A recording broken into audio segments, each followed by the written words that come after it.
Good morning students. Aryama ज्ञान संबोधि में आप सभी का स्वागत है। आज की इस ज्ञान संबोधि में हम हिंदी वस्तुनिष्ठ प्रश्नोत्तरी गद्य खंड के अंतर्गत सीरीज 5 करेंगे।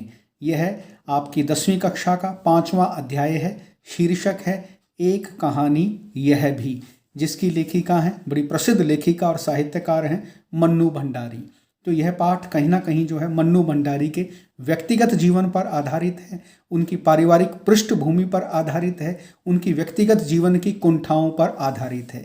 तो आइए एक कहानी यह भी लेखिका मन्नू भंडारी पाठ की वस्तुनिष्ठ प्रश्नोत्तरी शुरू करते हैं। देखिए, जैसा कि पहला प्रश्न है, अजमेर से पहले मन्नू भंडारी के पिताजी इंदौर में रहते थे। जैसा कि आपने इस कहानी में पढ़ा होगा, इसमें 2 स्थानों के बारे में बताया गया है, अजमेर और इंदौर में। तो अजमेर से पहले मन्नू भंडारी के पिताजी इंदौर में रहते थे।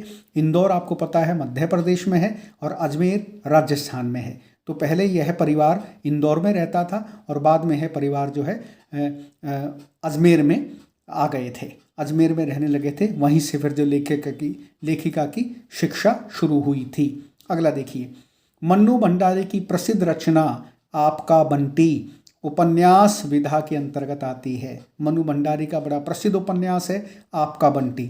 यह प्रश्न कई बार परीक्षाओं में पूछा गया है कि आपका बंटी किस विधा की रचना है। उपन्यास है, कहानी है, नाटक है, संस्मरण है, रेखा चित्र है, क्या है? तो यह उपन्यास है और मन्नू भंडारी का बड़ा प्रसिद्ध उपन्यास है, शीर्षक है आपका बंटी। इस प्रश्न को ध्यान रखिएगा, परीक्षा में कई बार पूछा गया है। तीसरा प्रश्न देखिए, मन्नू भंडारी के मन में काले रंग की होना भावना ग्रंथि बन गई थी। जैसा कि आपने कहानी पढ़ी होगी, उसमें आपने देखा है कि मन्नू भंडारी अपनी तीनों बहनों में जो है सबसे ज़्यादा सांवली थी और इनका काला रंग कहीं ना कहीं इनके मन में ग्रंथि बन गया था। कहीं ना कहीं इनको लगता था कि पिता मुझे जो है इसलिए डांटते रहते हैं, कहीं ना कहीं मेरा समाज में आदर नहीं होता है, परिवार में मुझे सम्मान नहीं मिलता है, कहीं ना कहीं इसके पीछे मेरा रंग है। तो यह भावना एक ग्रंथि बन के उनके जीवन में आ गई थी, जिस कारण वो कभी कभी कुंठित हो जाती थी। कुंठा ने उनके जीवन में जन्म ले लिया था। चौथा प्रश्न देखिए, मन्नू भंडारी के पिताजी अजमेर के ब्रह्मपुरी मोहल्ले में रहते थे। यह प्रश्न भी कई बार परीक्षाओं में पूछा गया है। यह परिवार इंदौर से अजमेर में आ गया था और अजमेर में ब्रह्मपुरी मोहल्ले में यह परिवार रहता था। जैसा कि आपने कहानी में पढ़ा भी है, मन्नू भंडारी के पिताजी जो है काफ़ी प्रतिष्ठित व्यक्ति थे। उनका जो है राजनीति में भी दखल था, वो कांग्रेस के जाने पहचाने नेता थे और साहित्यकार भी बड़े थे और कई पदवियों पर रहे थे। एक समय काफ़ी अमीर भी थे, लेकिन धीरे धीरे उनके नवाबी ठाठ ने उनकी जो है व्यावसायिक स्थिति को, आर्थिक स्थिति को कमज़ोर कर दिया था और वह जो है इंदौर से अजमेर में आकर के बस गए थे। जैसा कि आपने कहानी में सभी बिंदु ध्यान से पढ़े होंगे। 5वां प्रश्न देखिए, मन्नू भंडारी के परिवार में लड़की के विवाह के लिए अनिवार्य शैक्षणिक योग्यता मैट्रिक थी। यह प्रश्न भी मासिक परीक्षाओं में कई बार पूछा गया है। जैसा कि मन्नू भंडारी के बारे में आपने पढ़ा, उनके परिवार के बारे में पढ़ा। मन्नू भंडारी का परिवार सारा ही शिक्षित था और उनके पिता लड़कियों को पढ़ाने में रुचि लेते थे। वो उनको जो है रसोई के चौके खाने में कार्य करना पसंद नहीं करते थे। वो चाहते थे उनकी सभी लड़कियां पढ़ लिख करके समाज में प्रतिष्ठा को प्राप्त हों, समाज उन्हें सम्मान दे। तो इसलिए उनके परिवार में लड़की के विवाह के लिए अनिवार्य शैक्षणिक योग्यता थी मैट्रिक। कम से कम जो है लड़की मैट्रिक होनी चाहिए। ये बहुत वर्ष पुरानी कहानी है और इसलिए जो है उस समय मैट्रिक बहुत बड़ी बात होती थी। उस समय मैट्रिक होना भी अपने आप में बहुत बड़ी उच्च योग्यता मानी जाती थी, उच्च शैक्षणिक योग्यता मानी जाती थी। उनके परिवार में यह मान्यता थी कि लड़की का विवाह के लिए कम से कम शैक्षणिक योग्यता मैट्रिक जरूर हो, 10वीं कक्षा जरूर हो। अगला देखिए, मन्नू भंडारी के पिता के अंतरंग मित्र थे डॉक्टर अंबालाल। ये डॉक्टर अंबालाल जो है उनके पिता के अभिन्न मित्र थे। अक्सर उनके घर में आया जाया करते थे। लेखिका के घर में इनका काफ़ी आना जाना था। तो इस कहानी में डॉक्टर अंबालाल के बारे में बताया गया है। यह प्रश्न भी काफ़ी महत्वपूर्ण है, परीक्षा में पूछा गया है, वार्षिक परीक्षा में भी और आपकी मासिक परीक्षा में भी। अगला देखिए, मन्नू भंडारी की प्राध्यापिका का नाम शीला अग्रवाल था। यह प्रश्न भी कई बार वार्षिक परीक्षा में आया है, आप इसलिए टेस्ट पेपर उठा के देख सकते हैं। मन्नू भंडारी की प्राध्यापिका, उनका नाम था शीला अग्रवाल। शीला अग्रवाल के व्यक्तित्व का मन्नू भंडारी पर काफ़ी प्रभाव था और मन्नू भंडारी उन्हें काफ़ी आदर देती थी और शीला अग्रवाल भी मन्नू भंडारी की प्रतिभा से वाकिफ थी। उनको प्रतिभाशाली लड़की मानती थी और उनको अक्सर प्रोत्साहित करके उनको आगे बढ़ाने में उनका काफ़ी महत्वपूर्ण योगदान था। लेखिका ने कई बार शीला अग्रवाल के प्रति अपना आभार व्यक्त किया है, कहानी में भी और कहानी के बाहर भी। अगला देखिए, लेखिका के पिताजी की सबसे बड़ी दुर्बलता यशलिप्सा थी। यह प्रश्न भी कई बार बोर्ड की परीक्षाओं में पूछा गया है। जैसा कि मैंने आपको बताया, उनके पिताजी कहीं ना कहीं जो है एक समय काफ़ी अमीर थे, उनका समाज में काफ़ी नाम था, वो राजनीति पार्टी से जुड़े हुए थे, उनके घर में काफ़ी सारी जो है राजनीतिक दलों के लोग आते रहते थे और उनका समाज में काफ़ी नाम था। तो उनके मन में कहीं ना कहीं एक दुर्बलता थी, यशलिप्सा, और इसी यशलिप्सा के कारण वो जो है एक स्थान से दूसरे स्थान पर अपने परिवार को ले जाते रहते थे। पहले इंदौर में रहते थे जहाँ उनकी प्रतिष्ठा काफ़ी थी। धीरे धीरे जब उनकी व्यावसायिक स्थिति कमज़ोर हुई, आर्थिक स्थिति कमज़ोर हुई, तो वो अजमेर में आकर के बस गए। तो इस कहानी में बताया गया कि उनकी बड़ी दुर्बलता थी। दुर्बलता हम यशलिप्सा को इसलिए कहते हैं क्योंकि यशलिप्सा कभी कभी हमसे गलत कार्य करा देती है, हमें अहमवादी बना देती है, अहंकारी बना देती है, हमें कहीं ना कहीं क्रोधी बना देती है। तो ये जीवन में एक प्रकार की दुर्बलता होती है। अगला प्रश्न देखिए, मन्नू भंडारी की सबसे अधिक सम्माननीय प्राध्यापिका शीला अग्रवाल थी। जैसा कि मैं ऊपर बता चुका हूं, शीला अग्रवाल जी का मन्नू भंडारी पर काफ़ी प्रभाव था। अगला देखिए, 10वां प्रश्न, लेखिका ने पिछली शताब्दी की सबसे बड़ी उपलब्धि 15 अगस्त 1947 के दिन को माना है। यह वह दिन है जिस दिन हमारा देश आज़ाद हुआ था। तो इस कहानी में लेखिका ने पिछली शताब्दी की सबसे बड़ी उपलब्धि 15 अगस्त 1947 के दिन को माना है। उनका मानना है कि इस दिन देश आज़ाद हुआ था और यह भारत के इतिहास की सबसे बड़ी तिथि है। इस कहानी में ऐसा बताया गया है। 11वां प्रश्न देखिए, लेखिका की माँ का सबसे बड़ा गुण सहन शक्ति थी। लेखिका की माँ काफ़ी सहन शक्ति वाली थी, काफ़ी सहनशील महिला थी। इनके पिता काफ़ी क्रोधी थे, वो अक्सर उनकी माता पर क्रोध करते रहते थे और वो चुपचाप जो है अपनी सहनशीलता का परिचय देते हुए अपने पति के गुस्से को सहन करती रहती थी और परिवार को जोड़े रखती थी। यह गुण जो है लेखिका में भी कहीं ना कहीं आया और बाद में जो है लेखिका भी काफ़ी सहनशील बनी जब उनका विवाह प्रसिद्ध लेखक राजेंद्र यादव से हुआ। अगला देखिए, 12वां प्रश्न, मन्नू भंडारी की इंटर तक की शिक्षा अजमेर में हुई थी। इंटर उस समय बीए को कहते थे। उत्तर प्रदेश में आज भी बीए को इंटर कहा जाता है। तो मन्नू भंडारी की इंटर तक की शिक्षा अजमेर में हुई थी। अजमेर है राजस्थान में। तो कई राज्यों के अंदर जो है इंटर, उस समय पुरानी शिक्षा पद्धति है, जब 11वीं 12वीं कक्षा नहीं होती थी उस समय प्रेप कहते थे 11वीं 12वीं को। तो इस प्रकार से इंटर एक प्रकार की बीए का ही पुराना नाम है। उनकी इंटर तक की शिक्षा, बीए तक की शिक्षा अजमेर में हुई थी। यह स्थान राजस्थान में है।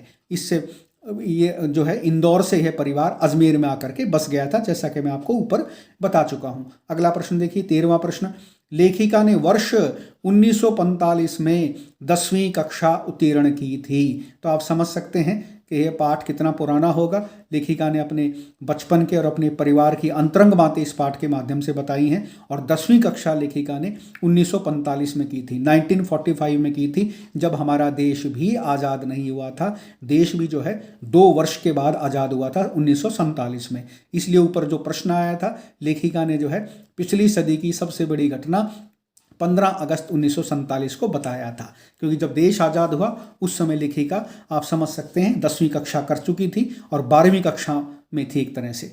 अगला देखिए, 14वां प्रश्न, विषयवार मन्नू भंडारी के पिता के शब्दकोश का नाम था। शब्दकोश आपको पता है एक महत्वपूर्ण ग्रंथ होता है जिसमें बहुत सारे शब्दों का संकलन किया जाता है। मन्नू भंडारी के पिता, जैसा कि मैंने आपको बताया, वो काफ़ी प्रतिष्ठित व्यक्ति थे, समाज में उनका नाम था, राजनीति से जुड़े हुए थे। उनका एक शब्दकोश था जिसका नाम था विषयवार। यह परीक्षा की दृष्टि से अति महत्वपूर्ण प्रश्न है, इसको ध्यान रखिएगा। विषयवार मन्नू भंडारी के पिता के शब्दकोश का नाम था। 15वां प्रश्न देखिए, अजमेर का पूरा विद्यार्थी वर्ग भाषणबाजी के लिए चौपड़ में इकट्ठा हुआ था। यदि आपने पाठ पढ़ा होगा तो उसमें आपने देखा होगा विद्यार्थियों का एक वर्ग भाषणबाजी के लिए चौपड़ में इकट्ठा हुआ था, क्योंकि आपको पता है भाषणबाजी किस लिए हो रही थी, क्योंकि उस समय जो है आज़ाद हिंद फौज के सेनानियों पर एक प्रकार का मुकदमा चल रहा था।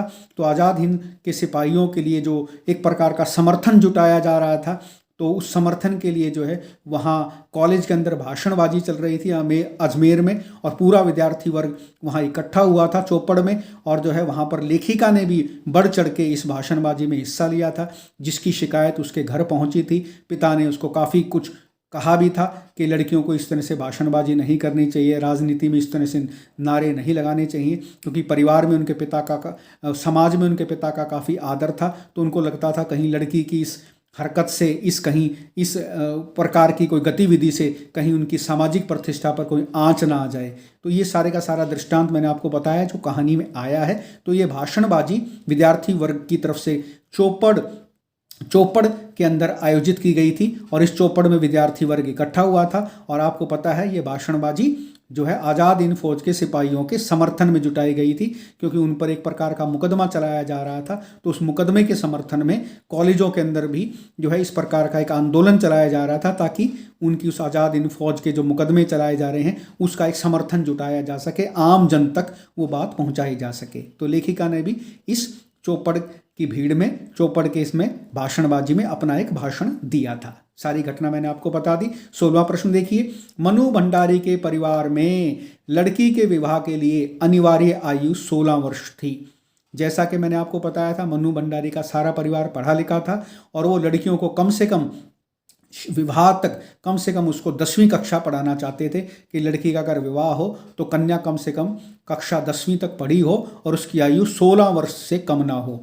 तो आप समझ सकते हैं कि इतने साल पहले भी जब मन्नू भंडारी ने 1945 में 10वीं कक्षा की थी, तो आप समझ सकते हो कि देश के आज़ाद होने से पहले भी उनका परिवार कैसे विचारों का था। वो धकियानुसी विचारों के नहीं थे, रूढ़िवादी सोच के नहीं थे कि लड़कियों का जल्दी विवाह कर दिया जाए। हमारे ग्रामीण अंचल में अभी भी जो है कई बार ऐसे केस देखने को मिलते हैं कि लड़की की आयु 16 वर्ष से भी कम होती है और उसका विवाह कर दिया जाता है। और मनु भंडारी के परिवार में देखिए आप, आज़ादी से 2 वर्ष पहले भी, जब हमारा देश आज़ाद भी नहीं हुआ था, उस समय भी कैसे क्रांतिकारी विचार थे लड़कियों को लेकर के। इस प्रकार ऐसा पता लगता है इस पाठ के माध्यम से कि मनु भंडारी का परिवार काफ़ी सुलझा हुआ था और परंपराओं और रीति रिवाजों में न्याय संगत ही विश्वास करता था। 17वां प्रश्न देखिए, लेखिका से 2 साल बड़ी लेखिका की बहन का नाम सुशीला था। यह प्रश्न भी बोर्ड की परीक्षा में पूछा गया है। लेखिका से 2 साल बड़ी थी उसकी बहन सुशीला। प्रश्न ऐसे पूछा गया है कि लेखिका की बहन सुशीला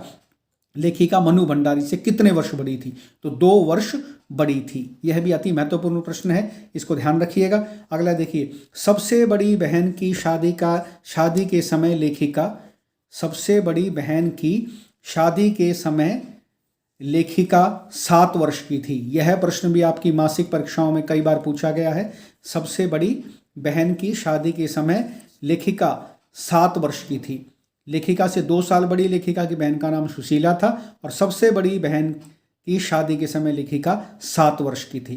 तो आप समझ सकते हैं कि ये लेखिका की किस बहन की बात हो रही है, सुशीला की बात हो रही है। तो उसके विवाह के समय लेखिका 7 वर्ष की थी। 19वां प्रश्न देखिए, एक कहानी यह भी आत्मकथ्य मनु भंडारी की आत्मकथा है। आपको पता है ये जो पाठ है, पाठ का शीर्षक है ना, एक कहानी यह भी, यह आत्मकथ्य है। आत्मकथ्य का मतलब अपनी ही कथा। यह एक प्रकार की आत्मकथा है, और यह आत्मकथा किसकी है, मनु भंडारी की।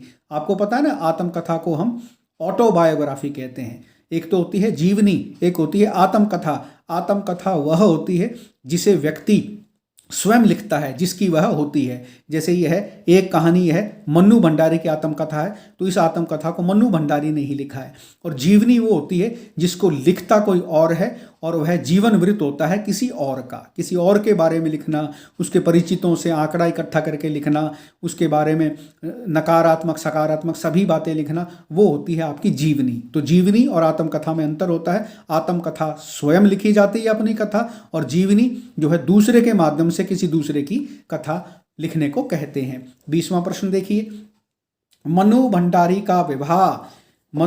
का विवाह प्रसिद्ध लेखक राजेंद्र यादव से हुआ था। राजेंद्र यादव आपको पता है हिंदी के प्रसिद्ध साहित्यकार हैं। इन्होंने कहानियाँ लिखी हैं, इन्होंने और भी कई साहित्यिक कार्य किए हैं। तो ये प्रसिद्ध लेखक थे राजेंद्र यादव। इनसे मनु भंडारी का विवाह हुआ था और मनु भंडारी से इनका विवाह होने के बाद मनु भंडारी के जीवन में कुछ कुंठाएं थी वो दूर हो गई थी, क्योंकि इनका अपने पिता से जो है अक्सर झगड़ा रहता था इनके पिता, और इनमें अक्सर ठनी रहती थी। तो कहानी बताती है कि राजेंद्र यादव से विवाह होने के बाद ही मनु भंडारी का जीवन सामान्य हो चुका था और इनके पिता के साथ संबंध मधुर हो गए थे। उस तरह की जो है कांट छांट अब नहीं होती थी, उस प्रकार का विवाद नहीं होता था जो पहले होता था।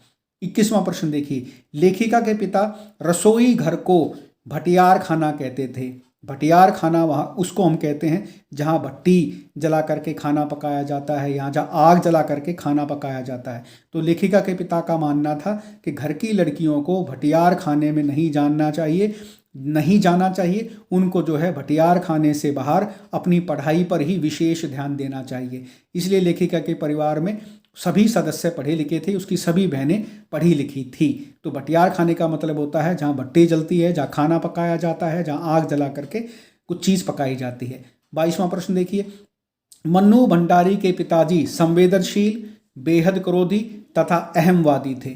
इसमें मन्नू भंडारी के पिताजी के बारे में बताया गया है। जैसा कि मैंने आपको बताया, कभी वह समाज में बड़े प्रतिष्ठित व्यक्ति थे, जब उनकी आर्थिक स्थिति खराब हो गई तो जो यह परिवार जो है अजमेर में आकर के बस गया। तो मन्नू भंडारी के पिताजी के व्यक्तित्व के बारे में बताया गया है कि वो अति संवेदनशील व्यक्ति थे और कहीं ना कहीं बेहद क्रोधी भी थे और अहमवादी भी थे। कहीं ना कहीं उनके अंदर अहंकार छिपा हुआ था, कहीं ना कहीं जो है वो समाज में उनके अंदर यश लिप्सा की जो है भावना भरी हुई थी, वो यश लिप्सा के कहीं ना कहीं भूखे थे।